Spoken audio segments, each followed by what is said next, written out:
है कि सर हमें स्कूलिंग के थ्रू करना चाहिए जेई की प्रिपरेशन या डमी स्कूल लेना चाहिए या एक नया टर्म आया है स्कूचिंग कि यहाँ पर बच्चे का जो पूरा फोकस होता है वो बोर्ड से हट जाता है सर। जेई की तैयारी करने लग जाता है और फिर बोर्ड्स के लिए टाइम ही नहीं बचता है। फरवरी में बोर्ड से स्टार्ट हो जाता है। तो ऐसे कई सारे बच्चे होते हैं जिनका 75% का क्राइटेरिया पूरा ही नहीं हो पाता। स्कूल का होमवर्क अलग है, उसका प्रैक्टिकल प्रोजेक्ट अलग है, उसके बाद फिर आप ऑनलाइन कोचिंग करोगे 3-4 घंटे की, तो सेल्फ स्टडी करने का तो टाइम ही नहीं मिलता। तो मेरे ख्याल से कोचिंग वाला जो ऑप्शन होता है ये थर्ड ऑप्शन रखना चाहिए बच्चों के लिए कि सर 92 परसेंटाइल है मेरा और बोर्ड में 65% है। आप सोचो 92-93 परसेंटाइल वाला बच्चा भी बोर्ड में 65% लेके आया हुआ है। हेलो एवरीवन, क्या हालचाल, कैसी चल रही है पढ़ाई लिखाई? अंकुर सर, आज बच्चों का एक बहुत बड़ी दुविधा अपन दूर करने वाले हैं।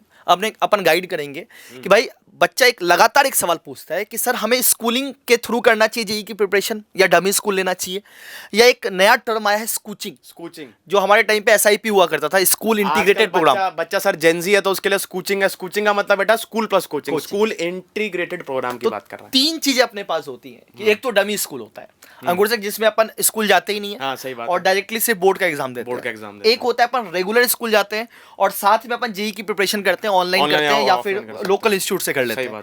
और एक होता है कि सर स्कूल के अंदर ही अपनी कोचिंग भी चल रही है। सही बात। तो सर तीनों चीज में मेजर डिफरेंस क्या रहता है और किसका एडवांटेज क्या है, डिसएडवांटेज क्या है, इस पे आप एक थोड़ा सा डमी स्कूल का आप बताओ, बाकी मैं देखता हूं। मतलब सर हम तो बच्चों को गाइड कर सकते हैं, अपना रिकमेंडेशन दे सकते हैं, बाकी बच्चों को डिसाइड करना है क्योंकि हर चीज का प्रोज भी और बेटा कॉन्स भी है।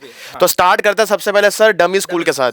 अच्छा, जहां तक बेटा डमी स्कूल की बात है, हो सकता है टर्म भी कई बच्चे पहली बार सुन रहे होंगे। तो बेटा डमी स्कूल का मतलब सिर्फ ये कि वो बच्चा एनरोल करता है स्कूल के अंदर बट रेगुलर क्लासेस अटेंड नहीं करता है। उसका पूरा फोकस अपने कॉम्पिटेटिव एग्जाम पे रहता है, चाहे वो आईआईटी हो चाहे वो नीट हो। तो इसमें सबसे बड़ा एडवांटेज क्या मिलता है बच्चे को कि उसका पूरा फोकस सर कॉम्पिटेटिव एग्जाम पे रहता है, क्वालिटी टीचर्स मिलते हैं उसको।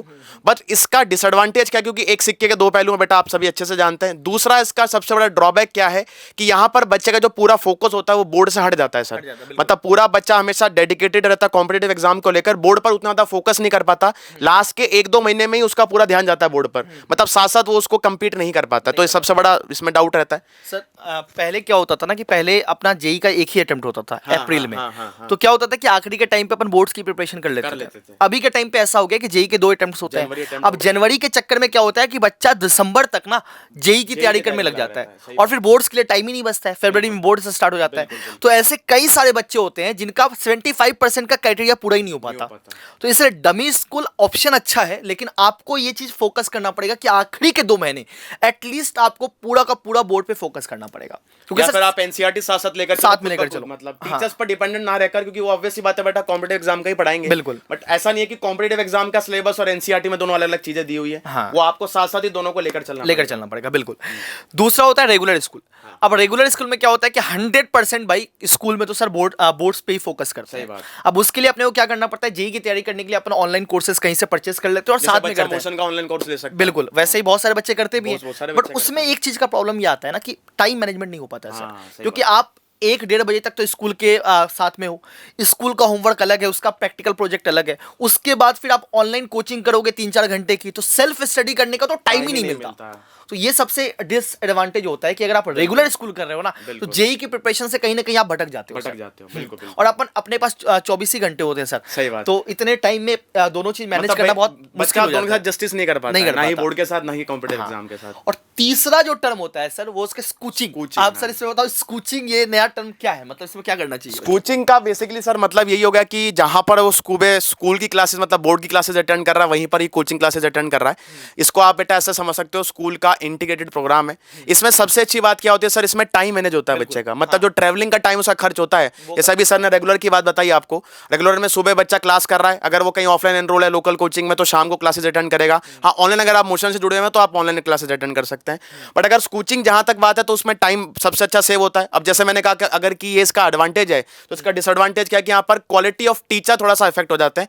वैसे तो बेटा टीचर सारे अच्छे होते हैं, बट कंपेटिव तौर पर अगर बात करें तो ऐसा हो सकता है कि टीचर 20 सिलेबस में से चला जाए, या फिर क्वालिटी ऑफ टीचर्स आपको ना मिले। हाँ, अगर वो मोशन के साथ जुड़ा हुआ है तो हो सकता है कि उसका एसआईबी प्रोग्राम बहुत अच्छे से चलेगा, बट अगर वो कहीं पर और एनरोल्ड है तो सर कहीं ना कहीं वो कॉम्प्रोमाइज होता है। और सर एक चीज होता है ना कोचिंग में, क्या होता है ना कि अपन जो टेस्ट लेते हैं तो टेस्ट में बहुत सारे बच्चे नहीं होते हैं। अपने वही बच्चे होते हैं जो आसपास के बच्चे होते हैं, तो उसमें कंपटीशन थोड़ा कम होता है। तो मेरे ख्याल से कोचिंग वाला जो ऑप्शन होता है ये थर्ड ऑप्शन रखना चाहिए बच्चों को, बिल्कुल, बिल्कुल, क्योंकि इसमें सब कुछ बढ़िया है, लेकिन जहाँ क्वालिटी कॉम्प्रोमाइज हो रही है ना सर जेई की तैयारी में, वहां पे तो मुझे ऐसा लगता है कि आप बेटर है कि आप मोशन का ऑनलाइन कोर्सेज ज्वाइन कर हाँ, लो, बिल्कुल सही। वो सबसे बेस्ट होगा कि आप ऑनलाइन पढ़ लो, बेस्ट यही है। इस कोचिंग से तो मुझे ऐसा लगता है कि सर डमी और रेगुलर स्कूल में बच्चों को कोई चूज करना चाहिए। अगर रेगुलर स्कूल चूज करता है तो आप प्रॉपर तरीके से अपना ऑनलाइन ले ले और वहां से साथ में कोशिश करें टाइम मैनेजमेंट करने की। नहीं तो डमी स्कूल अगर आप लेते हो तो आपको इस बात का ध्यान रखना है कि आखिरी के 2 महीने आप बिना कुछ सोचे हुए 100% बोर्ड पे फोकस करना है, क्योंकि 75% सर लगता बहुत ईजी है कि ले आएंगे, बट 75% बहुत सारे बच्चों का नहीं सारे आ पाता। बच्चों के मैसेजेस आ रहे हैं, कॉल्स पे कॉल्स आ रहे हैं। अभी सेशन के पहले भी कुछ बच्चों के कॉल आए कि सर 92 परसेंटाइल है मेरा और बोर्ड में 65% है। आप सोचो 92 93 परसेंटाइल वाला बच्चा भी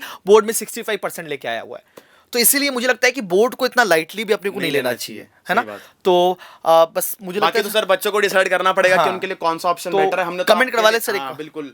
तो बेटा सेशन के एंड में आप सभी को कमेंट करके बताना है कि आपके लिए कौन सा ऑप्शन ज्यादा या बेनिफिशियल फिर अभी है, उसने क्या चूज किया है। क्या चूज किया आप सभी ये भी बता सकते हैं, और अपने फ्रेंड के साथ भी शेयर कीजिएगा ताकि उनका ओपिनियन भी हम लोगों को पता चल पाए। बिल्कुल। तो ठीक है बेटा, फिर मिलते हैं नेक्स्ट सेशन में, तब तक के लिए all the very best. Motion है तो भरोसा है।